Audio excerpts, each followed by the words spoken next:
Peshawar press club کے صدر ارشد عزیز ملک کی قیادت میں صحافیوں کے وفد نے شب قدر قلعے کا دورہ کیا۔ کمانڈنٹ ایف سی معظم جاں انصاری نے صدر پریس کلب ارشد عزیز ملک و دیگر صحافیوں کے ہمراہ یادگار شہداء کا دورہ کیا اور یادگار پر پھولوں کے گلدستے رکھے۔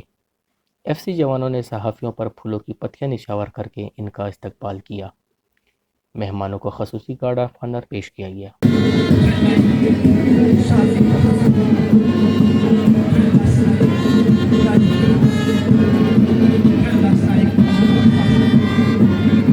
ایف سی جوانوں نے دہشت گردوں سے نمٹنے کی تیز و ترار عملی مشقیں کر کے حاضرین کے جذبات کو گرما دیا۔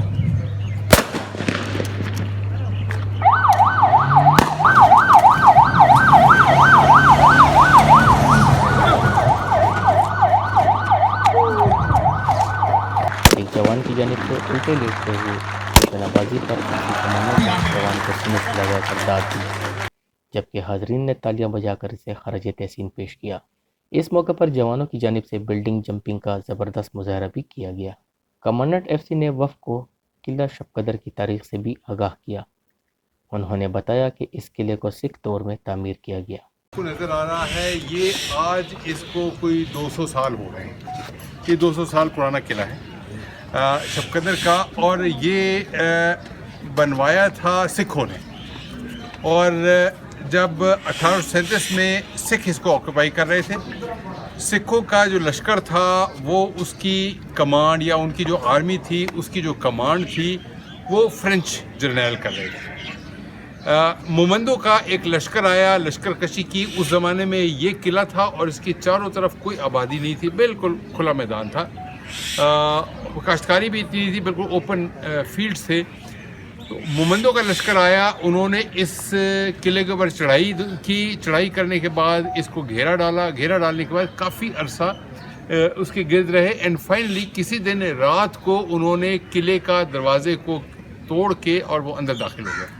اندر داخل ہو گئے تو یہ جو آپ کو بیچ کا ایریا نظر آ رہا ہے، اس تمام جگہوں پہ لڑائی ہوئی اور زبردست کشت خون ہوا، لیکن جو سکھ تھے انہوں نے مومندوں کو نکال دیا، مطلب شکست دے دی اور ان کو قلعے سے باہر نکال دیا۔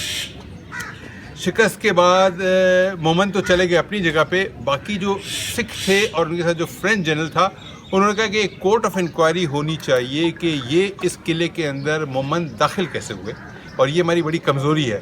تو وہاں انہوں نے پھر کورٹ آف انکوائری کی اور سوال جواب ہوئے بہت سارے، اور آخر میں جس نتیجے پہ پہنچے فرینچ اور سکھ مل کے، انہوں نے کہا جی کسی کا سنتری کا، پوسٹ کا، سپاہی کا کوئی قصور نہیں ہے، قصور دروازے کا ہے جو ٹوٹ گیا۔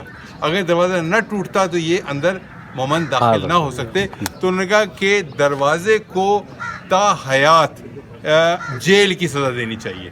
انہوں نے دروازے کو جو ہے زنجیروں سے باندھا، اور زنجیروں سے باندھنے کے بعد یہ آپ کو سامنے نظر آ رہا ہے، ابھی میں آپ کو لے کے چلتا ہوں، وہ دروازے کو انہوں نے زنجیروں سے باندھا ہوا ہے۔ یہ دروازہ 1837 سے یعنی 187 سال ہو گئے ہیں، 187 سال سے یہ زنجیروں سے باندھ کے انہوں نے رکھا ہوا ہے، اور چونکہ اس کی سزا عمر قید ہے، جب تک کہ تمام لکڑی برادہ نہیں بن جاتی اس وقت تک یہ اسی طرح سے قید رہے گا۔ یہ جو آپ کو اندر کا علاقہ نظر آ رہا ہے، یہاں پہ جو بالکل سامنے ابھی اس کنات کے پیچھے ہم آپ کو دکھاتے ہیں، اس کنات کے پیچھے جو ہے وہ بیسیکلی جو فرینچ جنرل تھا اس کا گھر تھا، اور اس کے بعد پھر یہ کنسٹرکشن جو ہے بعد کی ہے، 1985 کی کنسٹرکشن ہے، آج سے 40 سال پرانی کنسٹرکشن یہ اندر کی ہم نے بعد میں کروائی ہے۔ اس کے اندر آپ کے اگر رائٹ سائڈ پہ آپ دیکھیں گے تو یہ چرچل ہٹ کہلاتا ہے۔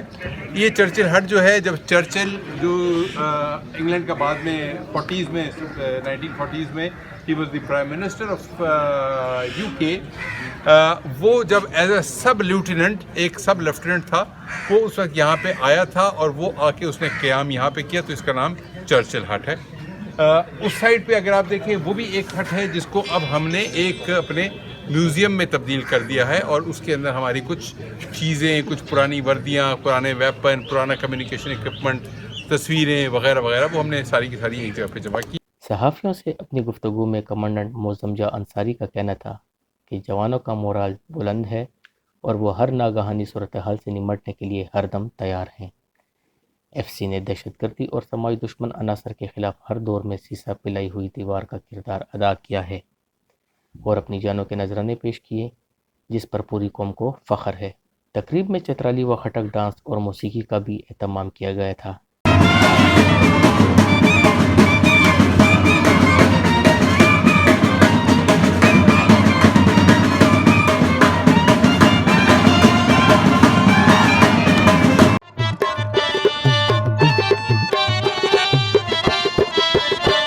مدثر زیب، پولی ڈیجیٹل، شب قدر۔